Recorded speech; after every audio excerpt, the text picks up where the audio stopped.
ഒരു ശലഭം ഭാഗം 33. അന്ന് വൈകുന്നേരം സ്കൂളിൽ നിന്ന് നേരെ കമ്മീഷണർ ഓഫീസിലേക്കാണ് അല്ലി പോയത്. മഹേഷിനെ കാണാനാണ് അല്ലി അവിടെ ചെന്നത്. മഹേഷിനോട് അല്ലി ആദ്യയെക്കുറിച്ച് ചോദിച്ചു. 2 ആഴ്ചക്കുള്ളിൽ അത് സാർ എത്തുമല്ലി, മഹേഷ് അല്ലിയോട് പറഞ്ഞു. മഹേഷ് പറഞ്ഞത് കേട്ട് അല്ലിക്ക് ഒരുപാട് സന്തോഷമായി. നിറയാൻ പോയ കണ്ണുകള് മഹേഷ് കാണുമെന്ന് തോന്നിയതും അല്ലി പതിയെ മുഖം തിരിച്ചു കളഞ്ഞു. സോറി അല്ലി, അലിയുടെ വിവരങ്ങളൊക്കെ സാം പറഞ്ഞ് ഞാൻ അറിഞ്ഞു. സത്യം പറഞ്ഞ അത് ഈ കേസ് എടുക്കുന്നില്ലായിരുന്നു. ഞാനാ സാറിനോട് ഇത് ഏറ്റെടുക്കാൻ നിർബന്ധിച്ചത്, മഹേഷ് വല്ലായ്മയോടെ പറഞ്ഞു. അത് സാരില്ല മഹേഷ് ഏട്ടാ, ഒക്കെ നല്ലതിനാവും. അല്ലി ഇങ്ങനെ പറയുന്ന എനിക്ക് അറിയായിരുന്നു. പക്ഷെ ഇതിത്ര നീണ്ടു നിൽക്കുമെന്നോ സാർ അവിടെ ഇങ്ങനെ കുടുങ്ങി പോവെന്നോ ഒന്നും അറിയില്ലായിരുന്നല്ലോ. പെട്ടെന്ന് വരുമെന്നാണ് ഞാൻ ഓർത്തത്. ശരി മഹേഷ് ഏട്ടാ, ഞാൻ ഇന്നാ സ്കൂളിൽ പോയി തുടങ്ങിയത്. എന്തെങ്കിലും വിവരം അറിഞ്ഞോന്നറിയാൻ വന്നതായിരുന്നു. ഞാൻ ചെല്ലട്ടെ. അല്ലി മഹേഷിനോട് യാത്ര പറഞ്ഞിറങ്ങി. വീട്ടിലെത്തിയതും അല്ലിയെ കാത്ത് 2 അതിഥികളുണ്ടായിരുന്നു, അച്ഛമ്മയും നന്ദുവും. അച്ഛമ്മയെ കണ്ടതും അല്ലിക്ക് സങ്കടമായി. അച്ഛമ്മയോട് ആദിയുടെ കാര്യം പറഞ്ഞതും അല്ലി കരഞ്ഞു പോയിരുന്നു. അച്ഛമ്മയെ കെട്ടിപ്പിടിച്ച് കുറെ നേരം കരഞ്ഞപ്പോഴാണ് അല്ലിക്ക് കുറച്ച് ആശ്വാസം തോന്നിയത്. കരച്ചിലൊക്കെ കഴിഞ്ഞാണ് അവർക്ക് കൊടുക്കാൻ ഒന്നുമില്ലല്ലോ എന്ന് അല്ലി ഓർത്തത്. അവൾ വേഗം ഒന്ന് ഫ്രഷായി താഴെയുള്ള സൂപ്പർ മാർക്കറ്റിലേക്ക് പോകാൻ തയ്യാറായി ഇറങ്ങി. അല്ലി ഇറങ്ങിയതും നന്ദുവും അവളുടെ കൂടെ താഴേക്ക് പോകാൻ ചെന്നു. അവൾ നന്ദുവിനെയും കൂട്ടി താഴേക്ക് നടന്നു. ഏടത്തേക്ക് ഏട്ടനോട് ദേഷ്യമുണ്ടോ? നന്ദു ചോദിച്ചു. എന്തിനാ നന്ദു? എനിക്ക് നിന്റെ ഏട്ടനോട് ഒരു ദേഷ്യമില്ല.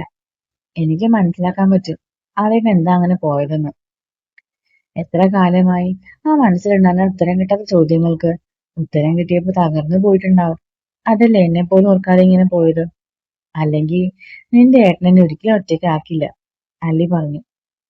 ഏട്ടനത്ര ലക്കിയാണെന്നോ ഏട്ടത്തെ കിട്ടിയതിന്? ഞാനും ലക്കിയാണ്. അപ്പോഴേക്കും രണ്ടുപേരും സൂപ്പർ മാർക്കറ്റിലേക്ക് എത്തിയിരുന്നു. അല്ലിയെ പരിചയമുള്ളവരോടൊക്കെ നന്ദു ആദിയുടെ അനിയനാണെന്ന് തന്നെയാണ് അല്ലി പറഞ്ഞത്. അത് കേട്ടതും നന്ദുവിന്റെ കണ്ണുകൾ നിറഞ്ഞു വന്നു. ആരെയും കാണാതെ അവൻ അത് തുടച്ചു മാറ്റി. അല്ലിയുടെ കൂടെ കുറെ സാധനങ്ങളുമായി ഫ്ലാറ്റിലേക്ക് എന്നതും അച്ഛമ്മയെ കാണുന്നുണ്ടായിരുന്നില്ല അവിടെ. അല്ലി ഗസ്റ്റ് റൂമിൽ നോക്കിയപ്പോ അച്ഛമ്മ കിടന്നിരുന്നു. നന്ദു ചെന്ന് ഫ്രഷ് ആയിക്കോ, ഏടത്ത് കിച്ചണിലേക്ക് ചെല്ലട്ടെ, അല്ലി നന്ദുവിനോട് പറഞ്ഞുകൊണ്ട് കിച്ചണിലേക്ക് ചെന്നു. നന്ദു കുളിച്ച് റെഡിയായി അച്ഛമ്മയെയും കൂട്ടി ഹാളിൽ വന്നിരുന്നു. അപ്പോഴേക്കും അല്ലി ഭക്ഷണമൊക്കെ എടുത്തിരുന്നു. മൂവരും കൂടി സംസാരിച്ചിരിക്കുകയാണ് അച്ഛമ്മ സ്നേഹാലയത്തിൽ നടക്കാൻ പോകുന്ന യോഗ ക്ലാസിന്റെ കാര്യം വീണ്ടും പറയുന്നത്. പക്ഷെ ഇത്തവണ അല്ലിക്ക് എതിർക്കാനായില്ല. അവൾ അവിടേക്ക് ചെല്ലാമെന്ന് സമ്മതിച്ചു. അങ്ങനെ അടുത്ത ആഴ്ച അല്ലി അങ്ങോട്ട് പോവാൻ തീരുമാനിച്ചു. അല്ലി സമ്മതിച്ചത് അച്ഛമ്മയ്ക്ക് കുറച്ച് ആശ്വാസം നൽകി. അങ്ങനെയെങ്കിലും അവളെ ഈ സങ്കടത്തിൽ നിന്ന് കുറച്ചു നാളത്തേക്ക് മാറ്റി നിർത്താൻ അവർ ആഗ്രഹിച്ചിരുന്നു. നന്ദു അച്ഛമ്മയും പിറ്റേന്ന് രാവിലെ തന്നെ തിരികെ പോയി. അല്ലി തന്റെ ഒറ്റയ്ക്കുള്ള ജീവിതവുമായി പൊരുത്തപ്പെട്ടു. പകലൊക്കെ സ്കൂളിലായതുകൊണ്ട് വിഷമിച്ചിരിക്കാൻ പോലും സമയമില്ലായിരുന്നു. ശരിക്കും പറഞ്ഞ ഒരു നിമിഷം പോലും വെറുതെ ഇരിക്കാൻ പറ്റാത്ത വിധം അല്ലി അവളുടെ സ്കൂൾ ടൈം തിരക്കുള്ളതാക്കി മാറ്റി. അച്ഛമ്മയുടെ അടുത്തേക്ക് പോകാൻ തീരുമാനിച്ചതിന്റെ തലേന്ന് അല്ലിക്ക് നല്ല തിരക്കായിരുന്നു. ഡ്യൂട്ടിയൊക്കെ മറ്റുള്ളവരെ ഏൽപ്പിച്ച് വൈകിയാണ് അല്ലി പോവാൻ ഇറങ്ങിയത്. ഫ്ലാറ്റിലെത്തിയതും അല്ലിക്ക് ഒരു അതിഥി ഉണ്ടായിരുന്നു. മറ്റാരുമല്ല, അത് രാഗിണിയപ്പച്ചിയായിരുന്നു. അവരെ കണ്ടതും അല്ലിയുടെ മുഖം മങ്ങിപ്പോയി. അന്ന് ഹോസ്പിറ്റലിൽ വെച്ച് അവര് പറഞ്ഞ വാക്കുകൾ അല്ലിക്ക് ഓർമ്മ വന്നു. പക്ഷെ ദേഷ്യമൊന്നും കാണിക്കാതെ അവൾ അവരെ സ്വീകരിച്ചു. അപ്പച്ചി എന്താ വന്നത്? അല്ലി ചോദിച്ചു. ആദ്യം തിരിച്ചു വന്നില്ലല്ലോ ഇതുവരെ, ഇനി വരില്ലേ അവൻ? അല്ല, ഇങ്ങനെയുള്ള സീക്രട്ട് മിഷനിലൊക്കെ പോയാൽ തിരിച്ചു വരുന്നത് കുറവാണല്ലോ, അതാ ചോദിച്ചത്, അവര് ക്രൂരമായി പറഞ്ഞു. അല്ലിയുടെ ഹൃദയം പിടഞ്ഞുപോയി. അല്ലി അവരെ ദേഷ്യത്തോടെ നോക്കി. നിങ്ങളുടെ നാവിന് ആദ്യത്തെ കുറിച്ച് ഒരു വാക്കുപോലും കേൾക്കുന്നത് എനിക്ക് ഇഷ്ടമല്ല. നിങ്ങൾ വന്ന കാര്യം പറയേ, അവള് ദേഷ്യം അടക്കി പറഞ്ഞു. അല്ലെങ്കിൽ തന്നെ ആ തെണ്ടി ചെറുക്കനെ കുറിച്ച് പറയാൻ എനിക്ക് ഒട്ടും താല്പര്യമില്ല. എന്റെ ഏട്ടന് എന്നാണ് അവൻ ബോധം വരുന്നതെന്നാ. അപ്പൊ ഞാൻ പറഞ്ഞു വന്നത്, അവൻ വന്നാലും വന്നില്ലെങ്കിലും ആ തറവാട് അവന്റെ പേരിലുള്ളത് ഞങ്ങൾക്ക് തിരികെ തരണം. അവനതുമായിട്ട് ഒരു ബന്ധവുമില്ല. അത് അവൻ മറന്നാലും നീ മറക്കരുത്. അതൊന്ന് ഓർമ്മിക്കാൻ വേണ്ടിയാണ്, രാഗിണി പറഞ്ഞു. അതൊന്നും എന്നെ സംബന്ധിക്കുന്ന കാര്യമല്ല അപ്പച്ചി. നിങ്ങൾ അച്ഛനോടോ അച്ഛമ്മയോടോ സംസാരിക്കുന്നതാണ് നല്ലത്, അല്ലി അവരോട് പറഞ്ഞു. അവരോട് പറഞ്ഞാ അവരെന്ത് ചെയ്യുമെന്ന് എനിക്ക് നന്നായിട്ട് അറിയാം. എനിക്ക് നിന്നോടാണ് പറയാനുള്ളത്. അവൻ ഒരു അവകാശമില്ലാത്ത സ്വത്ത് അവൻ ആഗ്രഹിക്കില്ലെന്ന് തന്നെയാണ് എന്റെ വിശ്വാസം. ഇനി അവൻ തിരിച്ചു വന്നില്ലെങ്കിൽ നീ അത് ഞങ്ങളുടെ പേരിൽ എഴുതി തരണം, രാഗിണി പറഞ്ഞു. അലിയുടെ ക്ഷമ നശിച്ച നിമിഷമായിരുന്നു അത്. നിങ്ങൾ കുറെ നേരമായി അതേട്ടൻ ഒരിക്കലും തിരിച്ചു വരില്ലെന്ന പോലെ സംസാരിക്കുന്നു. നിങ്ങളോട് ഞാൻ പറഞ്ഞതാണ് അതേട്ടന്റെ പേര് നിങ്ങളുടെ നാവിൽ നിന്ന് വരരുതെന്ന്. പക്ഷേ നിങ്ങളുടെ ദുഷിച്ച മനസ്സിൽ പലതും തോന്നും. പക്ഷെ ആ ദുഷിച്ച മനസ്സിൽ നിങ്ങൾ നന്നായി പ്രാർത്ഥിച്ചോ അതേട്ടന് അപകടമൊന്നുമില്ലാതെ തിരിച്ചു വരാൻ. മറിച്ചാണ് സംഭവിക്കുന്നതെങ്കിൽ നിങ്ങൾ ഓർത്തോ, ഭിക്ഷ എടുക്കുന്നവർക്ക് കൊടുത്താലും നിങ്ങളുടെ കുടുംബത്തിലെ ഒരാൾക്ക് പോലെ തറവാട് കിട്ടില്ല. അത് ഞാൻ ഉറപ്പുവരുത്തിയിരിക്കും, അല്ലി രൂക്ഷമായി പറഞ്ഞു. എടി നീ, അവരെന്തോ പറയാൻ തുടങ്ങിയത്. മിണ്ടരുത് നിങ്ങൾ, ഇത് നിങ്ങൾ എന്നെ കൊണ്ട് പറയിച്ചതാണ്. ഇനി ഒരിക്കലും എന്റെ അതേട്ടിനെ കുറിച്ച് നിങ്ങളുടെ ദുഷ്ടനാവോട് മോശം പറയരുത്. ആ നാം വരിഞ്ഞു കളയാനും ചിലപ്പോൾ ഞാൻ മടിക്കില്ല, അല്ലി പറഞ്ഞു. നിന്നോട് ഇതിനുള്ള മറുപടി പറയാൻ അറിയാഞ്ഞിട്ടല്ല, പക്ഷെ നിനക്കുള്ള മറുപടി ദൈവം നേരത്തെ തന്നു, എന്റെ കുഞ്ഞിനെ തിരികെ വിളിച്ചുകൊണ്ട്. എന്റെ ശാപമാണ്. സ്വസ്ഥത ഉണ്ടാവില്ല ഒരിക്കലും, അല്ലിയും ആദിയെയും ശപിച്ചുകൊണ്ട് രാഗിണി അവിടെ നിന്ന് പോയി. അവര് പോയതും അലി തളർന്നുപോയി. അതുവരെ പിടിച്ചു നിർത്തിയ കണ്ണുനീർ അലിയുടെ കവിളിലൂടെ ഒഴുകി. വയറിൽ കൈകൾ ചേർത്ത് അലി ഉറക്കെ കരഞ്ഞുപോയി. രാഗിണി അപ്പച്ചിയുടെ വരവ് അവളെ വീണ്ടും തകർത്തിരുന്നു. ആദിയുടെയും കുഞ്ഞിന്റെയും ഓർമ്മകളുള്ള എല്ലായിടത്തു നിന്നും ഓടി ഒളിക്കാൻ അലിക്ക് തോന്നി. അന്ന് രാത്രി ആദിക്ക് അപകടം പറ്റുന്ന സ്വപ്നം കണ്ട് അലി കരഞ്ഞോണ്ട് എഴുന്നേറ്റു. അപ്പച്ചിയുടെ വാക്കുകൾ അവളിൽ തീർത്ത ഭയം അത്രയ്ക്ക് വലുതായിരുന്നു. ആദ്യ തിരികെ വന്നില്ലെങ്കിലോ എന്ന ചിന്ത തന്നെ അല്ലിയെ കൊല്ലാതെ കൊന്നു. അന്ന് രാത്രികൾ ഉറങ്ങാതെ കഴിച്ചുകൂട്ടി. വെളുപ്പിന് എപ്പോഴോ ആണ് അല്ലി ഒന്ന് ഉറങ്ങിയത്. പിന്നെ ആൾ എഴുന്നേൽക്കുന്നത് നേരെ നന്നായി വെളുത്തിട്ടാണ്. ഫ്രഷായി ഹാളിലേക്ക് വന്നതും തുടർച്ചയായി കേൾക്കുന്ന കോളിംഗ് ബെല്ല് കേട്ടു. ആലിയെ ടെൻഷൻ അടുപ്പിക്കാതിരിക്കാൻ അല്ലി വേഗം പുറത്തേക്ക് നിന്ന് ഡോറ് തുറന്നു. പക്ഷേ ആലിക്ക് പകരം മുന്നിൽ നിൽക്കുന്ന ആളെ കണ്ട് അലിയുടെ കണ്ണുകൾ നിറഞ്ഞു വന്നു. ആദ്യേട്ടൻ, അലി പയ്യെ വിളിച്ചു. ശരീരത്തിന്റെ ബലം നഷ്ടപ്പെടുന്നത് പോലെ തോന്നിയതും അലി താഴേക്ക് കുഴഞ്ഞു വീണുപോയി. അല്ലി വീഴുന്നതിന് മുൻപ് തന്നെ ആദ്യയുടെ കൈകൾ അവളെ ചേർത്ത് പിടിച്ചിരുന്നു. അവൻ അല്ലിയെ നെഞ്ചിലേക്ക് ചേർത്തു. അവൾക്ക് ഏറെ പ്രിയപ്പെട്ട അവന്റെ ഗന്ധം, അവൾക്ക് വേണ്ടി മിടിക്കുന്ന ആ ഹൃദയം. നാളുകൾക്ക് ശേഷം വീണ്ടും അറിഞ്ഞതും അലിയുടെ കണ്ണുകൾ നിറഞ്ഞു ഒഴുകാൻ തുടങ്ങി. ആദിയുടെ ഷർട്ട് അവളുടെ കണ്ണുനീരിൽ കുതിർന്നു. ആദിയുടെ കണ്ണുകൾ നിറഞ്ഞൊഴുകി. അലിയുടെ കൈകള് ആദിയുടെ ഷർട്ടില് മുറുകി. ഉറക്കെ കരയാൻ തോന്നിയിട്ടും അലി കരച്ചിലടക്കി ആദിയുടെ നെഞ്ചിലേക്ക് പിന്നെയും പിന്നെയും ചേർന്നിരുന്നു. ആദിയും അവളുടെ ദേഹത്തേക്ക് വരിഞ്ഞു മുറുക്കി. എത്ര ചേർന്ന് നിന്നിട്ടും മതിയാത്തതുപോലെ ആയിരുന്നു രണ്ടുപേർക്കും. ഐ മിസ്ഡ് യു കൃതി, ആദി പറഞ്ഞതും പിന്നെ അല്ലിക്ക് പിടിച്ചു നിൽക്കാനേ ആയില്ല. അവൾ ഉറക്കെ കരയാൻ തുടങ്ങി. ആദിയെ അനങ്ങാൻ പോലും സമ്മതിക്കാതെ മുറുകെ പിടിച്ചു വെച്ചു അല്ലി. അവളുടെ ആ കരച്ചിൽ ആദിക്ക് സഹിക്കാവുന്നതിലപ്പുറമായിരുന്നു. അവൻ തന്നോട് തന്നെ ദേഷ്യം തോന്നി. തന്റെ ജീവിതത്തിൽ സന്തോഷം മാത്രം തന്നവൾക്ക് താൻ കൊടുത്തത് സങ്കടമാണെന്ന് ആ നിമിഷം അവൻ ഓർത്തു. ഒന്നും ആലോചിക്കാതെ അന്ന് പോവാൻ തോന്നുന്ന നിമിഷത്തെ അവൻ ശപിച്ചുപോയി. കരച്ചില് മാറാത്ത അല്ലിയെ നെഞ്ചോട് ചേർത്ത് പിടിച്ച് അവൻ അകത്തേക്ക് കയറി. കാലുകൊണ്ട് ഡോർ ലോക്ക് ചെയ്തു. നീണ്ട 2 മാസത്തിന് ശേഷം വീട്ടിലേക്ക് കയറിയിട്ടും അവന്റെ കണ്ണുകള് അല്ലിൽ തന്നെയായിരുന്നു. സോഫയിലേക്ക് ഇരുന്നുകൊണ്ട് അവൻ അല്ലിയെ മടിയിലേക്ക് ഇരുത്തി. അപ്പോഴും അല്ലിയുടെ കരച്ചിൽ നിലച്ചിരുന്നില്ല. അവൻ അവളുടെ നെഞ്ചിലേക്ക് കിടത്തി. എന്തു ചെയ്താലാ താൻ അവളോട് ചെയ്തതിന് പകരമാവുന്നത് ദൈവമേ? ആദിക്ക് ഓർക്കാൻ കൂടി വയ്യായിരുന്നു. അലിയുടെ കണ്ണുനീർ അവനെ അത്രയേറെ തളർത്തിയിരുന്നു. സ്വയം വെറുപ്പ് തോന്നിപ്പോയ അവന്.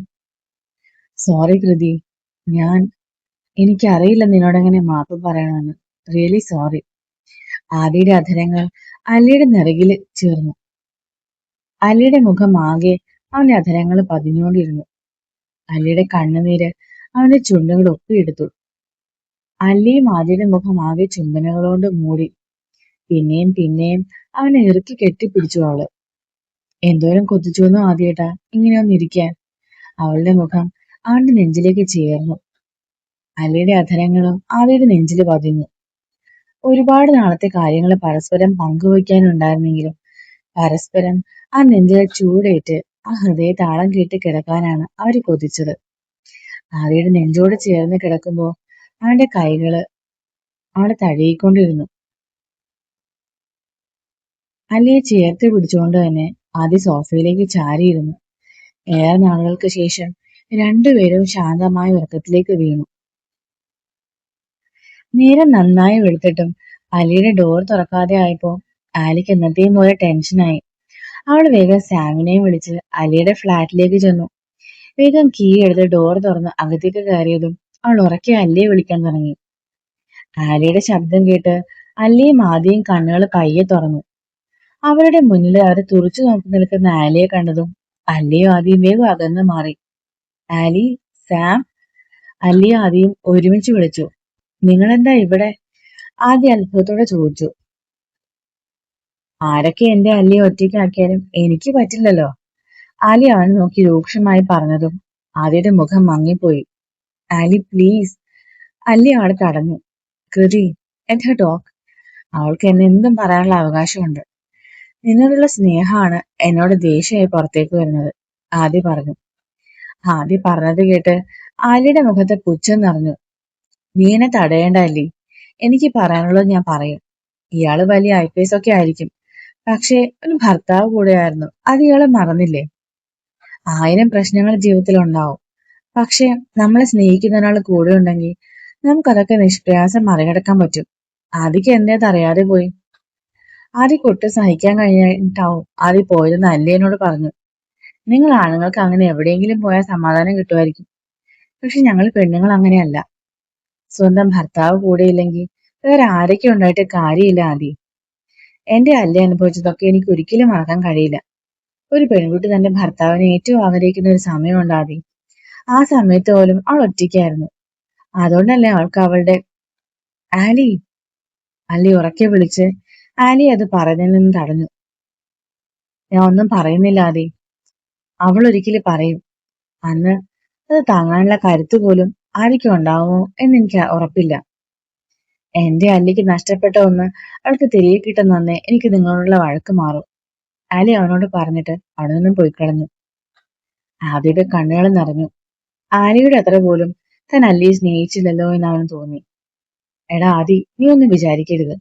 അല്ലിയുടെ കാര്യത്തില് ആലി കുറച്ച് ഓവർ കൺസേണിങ് ആണ്, സാം പറഞ്ഞു. It's okay Sam, I can understand. ആലിയുടെ ദേഷ്യം ന്യായമാണ്.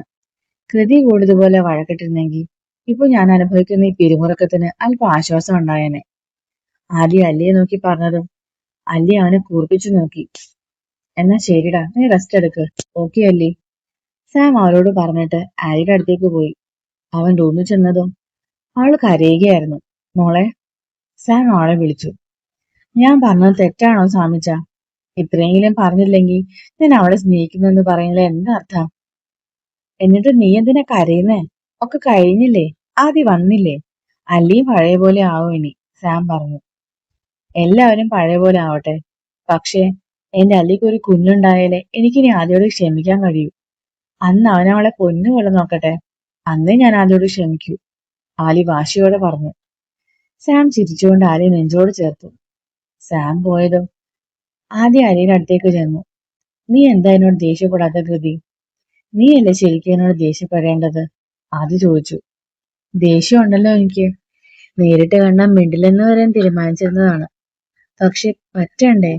എന്റെ അല്ലേ, ഞാൻ എങ്ങനെ ദേഷ്യപ്പെടും? അല്ലി അവനോട് പറഞ്ഞു. അവളുടെ കൈകള് ആദ്യയുടെ കവിളുകളെ പൊതിഞ്ഞു പിടിച്ചു. കാല് കുത്തി പൊങ്ങി ആദ്യയുടെ നെറ്റിയിലേക്ക് അധരങ്ങൾ ചേർത്തു അല്ലി. ആദ്യം അവളെ ഇറുക്കി കെട്ടിപ്പിടിച്ചു. ഇനി ഒരിക്കലും അവളെ ഒറ്റയ്ക്കാക്കില്ലെന്ന് മനസ്സിൽ ഉറപ്പിച്ചിരുന്നു അവൻ. കൃതി, ഞാൻ വീട്ടിൽ പോയിരുന്നു. അവൻ പറഞ്ഞത് കേട്ട് അല്ലി അവനിൽ നിന്ന് അകന്നു മാറി. എന്നിട്ട് അച്ഛനൊക്കെ എന്തെങ്കിലും പറഞ്ഞോ? പിണങ്ങിയോ? പറയാ ആദ്യേട്ടാ, അല്ലി ചോദിച്ചു. ഒന്നും പറഞ്ഞില്ല. നീ അവിടെ അല്ല എന്ന് പറഞ്ഞതും ഞാൻ പിന്നെ അവിടെ നിന്നില്ല കൃതി. ഇത്ര നാളും നീ വീട്ടിൽ അച്ഛന്റെ അമ്മയുടെയും കൂടെ ആവുമെന്നോർത്ത് സമാധാനിച്ചതാ ഞാൻ. പക്ഷേ നീ എന്നെ തോൽപ്പിച്ചു കളഞ്ഞു. ഇവിടെ ഒറ്റയ്ക്ക് നീ എങ്ങനെ നിന്ന് കൃതി? ആദിശ് ഇടർച്ചയോടെ ചോദിച്ചു. ഇവിടെയല്ല നമ്മുടെ ഓർമ്മകളുള്ളത് ആദ്യേട്ടാ. എനിക്ക് വേറെ ഒരിടത്തും പറ്റില്ല, അതാ ഞാൻ. അലയ്ക്ക് മുഴുവനാക്കാൻ സാധിക്കുന്നതിന് മുൻപ് തന്നെ ആദ്യം അവളെ വലിച്ച് നെഞ്ചോട് ചേർത്തിരുന്നു. ചെയ്ത തെറ്റ് എങ്ങനെ തിരുത്തുന്ന പോലും എനിക്കിപ്പോ അറിയില്ല കൃതി. നിന്നെ എത്ര സ്നേഹിച്ചാലാ ഈ സങ്കടങ്ങളൊക്കെ മാറുക. അവൻ പറഞ്ഞു. എന്റെ കൂടെ ഉണ്ടായാ മതി. ഇനി ഒരിക്കലും കൂടി ഇതുപോലെ സംഭവിച്ചാ പിന്നെ ഞാൻ ഉണ്ടാവില്ല ആദ്യേട്ടാ. അല്ലി കരഞ്ഞു പോയിരുന്നു. ആദ്യം അവളെ പിന്നെയും പിന്നെയും നെഞ്ചോട് ചേർത്ത് പിടിച്ചു. ഒരു നിമിഷത്തേക്ക് പോലും അകറ്റി നിർത്താൻ കഴിയാത്ത വിധം.